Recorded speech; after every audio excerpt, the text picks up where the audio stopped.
ډیرو محترم مسلمانانو، یو روحاني وظیفه او د دوو اسم اعظمو وظیفه او داسې طاقتوره او زبردسته وظیفه ده چې ستاسو به ورسره هر رنګ حاجت الله جل شانه په خپل قدرت باندې پوره کړي. ځکه دا وظیفه داسې وظیفه د مسلمانانو چې دا یو روحاني طاقتوره وظیفه ده. هر مشکل به د انشاءالله الله جل شانه د منټونو د سکندونو په حساب سره پوره کوي. په دې زمانه کې مسلمانانو هر انسان په مشکلاتو کې گیر دی. څه مشکلات داسې دي چې هغه غیر اختیاري وي.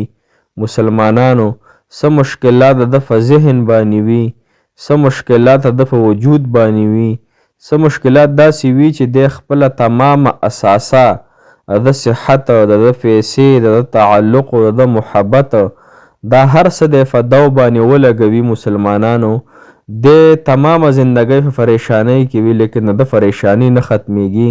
ډېر خلک موږ سره رابطې کوي چې زموږ حاجت نه پوره کیږي، زموږ وظیفې نه قبلیږي. مسلمانانو دې وظیفې سره به انشاءالله الله جل شانه ستاسو کو د رشتې مسله وي، کو د کاروبار وي، کو رشته نه راځي یا رشته دار مخالفت کوي یا تاسو باندې مطلب بندش وي، شیطانی اثرات وي په تاسو باندې یا دغه رنګې قسمه قسم پریشانی تاسو ته وي، نو دا دوه قرآني الفاظو باندې مشتمله وظیفه حمیم لا ینصرون. مسلمانانو دا داسې تیزه وظیفه ده چې په دنیا کې به تاسو ډیر تیز څیزونه لیدلی وي، لیکن د دې وظیفې په شان الحمدلله تیزه وظیفه موږ په خپل ژوند کې نه ده کتلې.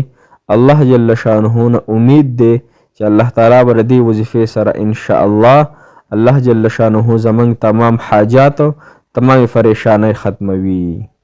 السلام علیکم ورحمت الله وبرکاته. ډیرو محترم مسلمانانو، په دین مینو زه شروع کوم د هغې محبوب الله په نوم باندې چې هغه ډیر زیات رحیم او کریم ذات دی، هغه ډیر زیات محبت کوونکی ذات دی، هغه ډیر زیات مسلمانانو په خپل بنده باندې شفقت کوونکی ذات دی او د دوانو جهانو په سردار په نبی مصطفی احمد مجتبی جناب محمد رسول الله صلی الله علیه وسلم باندې درود شریف چې انتهایی شفیق پیغمبر علیه السلام الله جل شانه را کړه. محترم او نن چې زمون کومه وظیفه ده تاسو چې ما څنګه مخکې عرض کړو چې دا یو روحاني د مشکلاتو تباهی د فاره دا وظیفه ده، یعنی مشکلات په دې الله تعالی تباه کوي او انشاءالله حاجات په دې الله جل شانه د تیز رفتار اس پشان یا تیز رفتار نور پشان الله جل شانه قبلوي.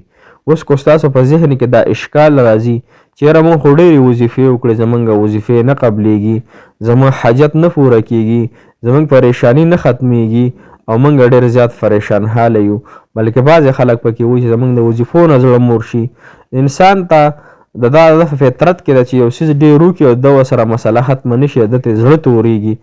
مسلمانانو دا خبره غلطه ده، دا خبره قطعا دا مناسب نه ده چې مو تاسو د خپل جبې نه وباسو، ځکه چې په دې باندې الله جل شانه خفه کیږي. که مو تاسو وظیفې کوو نه قبلیږي، دا مو تاسو کې فرق دی، زما ستاسو په دماغو کې او په ژبه کې فرق دی، په سوچ او سمج او عقل کې فرق دی. د الله جل شانه وظایف، د الله جل شانه کلمات، د الله جل شانه د اسم اعظم وظیفې دا نعوذ بالله دروغجن نشي کېدلی. مو تاسو کې فرق دی چې مو تاسو هر کله ځان سم کو نو الله جل شانه فیصلې به سمې راځي. ګوره که انسان بره ګلونه شیندي که نه نو په ده باندې ګلونه راپرېوځي، که دا انسان کاڼي بره شیندي په ده باندې کاڼي راپرېوځي. زمونږ څنګه اعمال بره اسمان ته پورته کېږي هغه رنګې د الله تعالی فیصلې راځي. بعضې وخت کې د الله جل شانه د امتحاناتو په شکل باندې فیصلې راځي چې انسان زه ګورم چې دی څه رنګې دی، زما سره هغه محبت کوي کو نه کوي، کو زما نه ګیلې او مانې کوي. بعضې وخت کې الله جل شانه بیماری د انسان د درجاتو دپاره رالیږي. نو مسلمانانو تاسو د هر د الله تعالی نعمتونه څونه راباندې کړي نو خفه کېږئ مه. انشاءالله وظایف کوئ په یقین دهان سوچ سمج سره او د ګناهونو نه پاکې زندګۍ سره وظیفې کوئ. د منځونو په خشوع وضو کې چې کله انسان 5 وخته مونځ کوي نو دې سره الله تعالی د حاجات پوره کوي، وظیفې قبلیږي. استغفار چې ډېر انسان وایي الله تعالی د پریشانۍ ختموي او د وظیفې الله تعالی قبلوي. نن داسې وظیفه ده مسلمانانو چې دا تاسو انشاءالله شروع کوئ، الله تعالی به تاسو ته هر قسم مشکلاتو نه امن درکړي. ګوره مشکلات نن سبا ډېر زیات دي او ډېر مشکلات د بېروزګارۍ دي، د مهنګایۍ دي، یا د رشتې مسلې دي، یا د جنګ جګړو دي.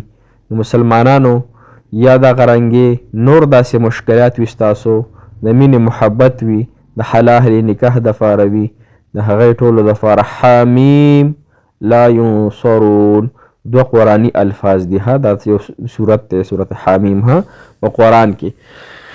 اوس د دې معنی چې د مسلمانانو دی والله اعلم مراد یې دې معنی باندې الله جل شانه پوهېږي. حمیم ها د دې په معنی یعنې دا یو پټه داسې یو وظیفه ده چې په دې باندې الله جل شانه پوهېږي.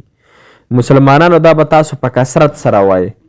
کثرت مطلب دا چې شماری به نه او مخکې وروسته به 11 پیرې درود شریف وایي، نور به په کثرت سره وایي، ډېره زیاته به یې وایي، هر وخت کې به یې وایي. خو کوشش وکړئ چې په اودس کې کوئ، خبرې پکې چا سره مه کوئ او مخکې وروسته درود شریف وایي. یو وخت ځان له مقرره کړئ، مثال په طور د مازدیګر مونځ نه واله د ماښام د مونځه پورې به یې کوم. بیا چې ماښام بانګونو ته لږ وخت پاتې شي نو بیا به دغه ټایم کې دعا غواړي. یو انسان دا وخت ځان له مقرره کړي، یو انسان دا وخت مقرره کړي چې زه به د ماښام مونځ نفس شروع کوم تر ماسخوتن د اذانونو پورې به ویم، دا وخت هم صحیح دی. یو انسان وایي زه په تهجد او په ټایم کوم، دغه ټایم یې. یو انسان وایي سهار مونځ نه پس کوم تر اشراق نور راختو پورې وي، وروسته 2 رکعته اشراق مو کې دغه وخت کې هم کولی شي. یعنې تعداد سره به نه کوئ چې 314 به یې کوئ او څونه به یې کوئ څونه نه.